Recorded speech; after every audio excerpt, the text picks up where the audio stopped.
എല്ലാവർക്കും ദേവിയാസ് കിച്ചൺ റെസിപ്പീസിലേക്ക് സ്വാഗതം. ഇന്ന് ഞാൻ പച്ചമാങ്ങ വെച്ചിട്ടുള്ള ഒരു കറിയാണ് ഉണ്ടാക്കുന്നത്. ഇത് കുറച്ച് നാളിന് മുന്നേ എൻ്റെ ഒരു ഫ്രണ്ട് കാർത്തിക എനിക്ക് പറഞ്ഞു തന്ന ഒരു റെസിപ്പിയാണ്. ഇവിടെ ഞാൻ ഉണ്ടാക്കി നോക്കി. ഇവിടെ ഞങ്ങൾക്ക് എല്ലാവർക്കും ഒരുപാട് ഇഷ്ടപ്പെട്ടാണ്. ഈ ഒരു ഒറ്റ കറി മാത്രം മതി നമുക്ക് ചോറുണ്ണാനായിട്ട്. അത്രയും നല്ല ടേസ്റ്റി ആയിട്ടുള്ള ഒരു കറിയാണ്. ഉണ്ടാക്കുവാനാണെങ്കിലും വളരെ വളരെ ഈസിയാണിത്.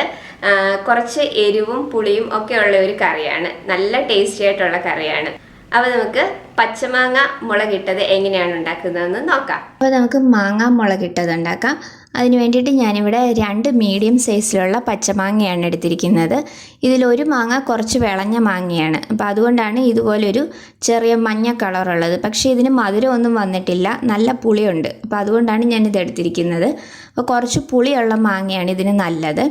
അപ്പോൾ 2 മീഡിയം സൈസിലുള്ള മാങ്ങ ഇതുപോലെ ഒന്ന് അരിഞ്ഞെടുത്ത് വെച്ചിട്ടുണ്ട്. പിന്നെ ഞാനിവിടെ എടുത്തിരിക്കുന്നത് ചെറിയ ഉള്ളിയാണ്. ഇത് ഒരു 8 ചെറിയ ഉള്ളി എടുത്തിട്ടുണ്ട്. നീളത്തിലൊന്ന് കീറി എടുത്ത് വെച്ചിരിക്കുകയാണ്. പിന്നെ ഞാനിവിടെ ഒരു പച്ചമുളകാണ് എടുത്തിരിക്കുന്നത്.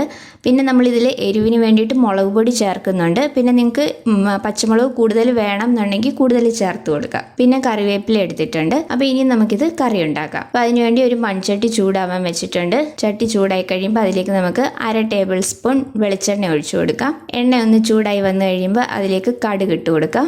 അപ്പോൾ കടുക് നന്നായിട്ടൊന്ന് പൊട്ടി വന്നു കഴിയുമ്പോൾ ഇതിലേക്ക് നമുക്ക് ഉലുവ ചേർത്ത് കൊടുക്കണം. ഉലുവ ഈ കറിയിൽ ഒരു മെയിൻ ഇൻഗ്രീഡിയൻ്റ് ആണ്. അപ്പോൾ ഒരു നുള്ളു ഉലുവയും കൂടെ ഇട്ട് കൊടുക്കാം. ഇപ്പോൾ ഉലുവയൊന്ന് മൂത്ത് വന്നിട്ടുണ്ട്. ഇനി വറ്റൽമുളക് ഇട്ട് കൊടുക്കാം. അപ്പം മുളകും കൂടി ഒന്ന് മൂത്ത് വന്നു കഴിയുമ്പോൾ നമ്മൾ നേരത്തെ അരിഞ്ഞു വെച്ചിരിക്കുന്ന ചെറിയ ഉള്ളി ഇതിലേക്ക് ചേർത്ത് കൊടുക്കാം. കറിവേപ്പില ഇട്ട് കൊടുക്കാം. പച്ചമുളക് ഇട്ട് കൊടുക്കാം. അപ്പോൾ ഇനി ഇത് നന്നായിട്ടൊന്ന് വഴറ്റിയെടുക്കാം. ആ ഉള്ളി നന്നായിട്ടൊന്ന് വഴന്ന് വരണം. ഒരുപാട് ബ്രൗൺ കളറൊന്നും ആവേണ്ട. ഉള്ളി ചെറുതായിട്ടൊന്ന് മൂത്ത് വന്നാൽ മാത്രം മതി. ഉള്ളി ഒന്ന് മൂത്ത് വന്നു കഴിയുമ്പം നമുക്കിതിലേക്ക് പൊടികളൊക്കെ ചേർത്ത് കൊടുക്കാം. വളരെ കുറച്ച് ഇൻഗ്രീഡിയൻറ്റ് വെച്ച് തന്നെ ഈസി ആയിട്ട് ഉണ്ടാക്കാൻ പറ്റിയ ഒരു കറിയാണിത്. ഇപ്പോൾ ഉള്ളി ചെറുതായിട്ടൊന്ന് മൂത്ത് വന്നിട്ടുണ്ട്. അപ്പോൾ ഇനി നമുക്കിതിലേക്ക് പൊടികളൊക്കെ ചേർത്ത് കൊടുക്കാം.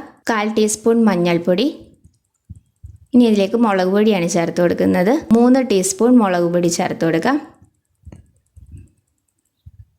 അപ്പോൾ പൊടികൾ ഇത് രണ്ടും മാത്രമേ ഇതിലേക്ക് ചേർക്കുന്നുള്ളൂ. അപ്പോൾ പൊടികളുടെ ആ ഒരു പച്ചമണം മാറുന്നത് വരെ നമുക്കിതൊന്ന് വഴറ്റിയെടുക്കാം. അപ്പോൾ നമ്മൾ കടുക് താളിക്കുന്ന സമയത്ത് ഉലുവ മുഴുവനുള്ള ഉലുവ ചേർക്കുന്നില്ല എന്നുണ്ടെങ്കിൽ ഒരു നുള്ളു ഉലുവപ്പൊടി ഈ സമയത്ത് ചേർത്ത് കൊടുത്താൽ മതി. അപ്പോൾ പൊടികൾ ചേർത്തിട്ട് അതിൻ്റെ ആ ഒരു പച്ചമണം മാറുന്നത് വരെ ഒന്ന് വഴറ്റിയതിന് ശേഷം നമുക്കിതിലേക്ക് അരിഞ്ഞു വെച്ചിരിക്കുന്ന മാങ്ങയും കൂടെ ചേർത്ത് കൊടുക്കാം. അപ്പോൾ ഇനി നമുക്കിതിലേക്ക് മാങ്ങ ചേർത്ത് കൊടുക്കാം.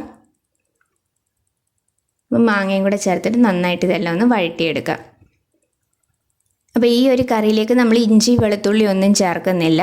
അപ്പോൾ മാങ്ങയും കൂടെ ചേർത്ത് നന്നായിട്ടെല്ലാം ഒന്ന് വഴറ്റിയെടുത്തിട്ടുണ്ട്. ഇനി നമുക്ക് ഈ മാങ്ങ വേവാൻ ആവശ്യത്തിനുള്ള വെള്ളവും കൂടെ ഒഴിക്കണം. ഒരുപാട് ഗ്രേവി ആയിട്ടുള്ള ഒരു കറിയല്ല ഇത്, ഒരു സെമി ഗ്രേവി ടൈപ്പാണ്. അപ്പോൾ ഈ മാങ്ങ വേവാനുള്ള വെള്ളവും കൂടെ ഒഴിച്ചു കൊടുക്കാം. ഞാനിപ്പോൾ 1 കപ്പ് വെള്ളമാണ് ഇതിലേക്ക് ഒഴിച്ചു കൊടുക്കുന്നത്. അപ്പോൾ വെള്ളവും കൂടെ ഒഴിച്ചിട്ട് നന്നായിട്ടെല്ലാം ഒന്ന് മിക്സ് ചെയ്തെടുത്തിട്ടുണ്ട്. ഇനി ഇതിലേക്ക് ആവശ്യത്തിനുള്ള ഉപ്പും കൂടെ ഇട്ട് കൊടുക്കുക.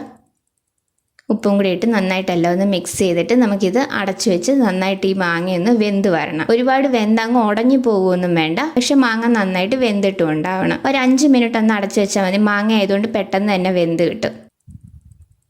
ഇപ്പോൾ ഒരു 5 മിനിറ്റ് കഴിഞ്ഞിട്ടുണ്ട്. നമുക്കിത് തുറന്ന് നോക്കാം. അപ്പോൾ നമ്മുടെ മാങ്ങയൊക്കെ നന്നായിട്ട് വെന്ത് വന്നിട്ടുണ്ട്. അപ്പോൾ അത് ഈ ഒരു പരുവത്തിൽ നന്നായിട്ട് വെന്ത് വന്നിട്ടുണ്ടാവണം. ഒരുപാട് ഉടഞ്ഞു പോകരുത്. ഈ ഒരു പരുവത്തിന് മതി.